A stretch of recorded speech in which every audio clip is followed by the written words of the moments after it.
Kanilang mga sigaw ay di nyo naririnig. Ang hirap nila ay di nyo natatanaw. Araw sa bukirin ay kayod kalabaw.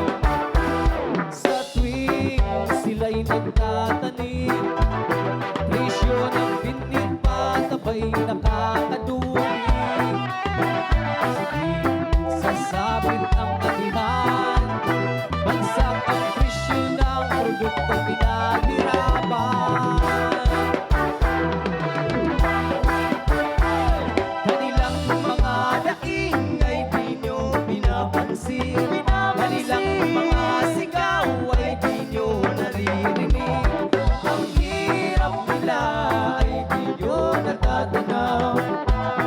Araw sa bukirin ay kayod kalabaw.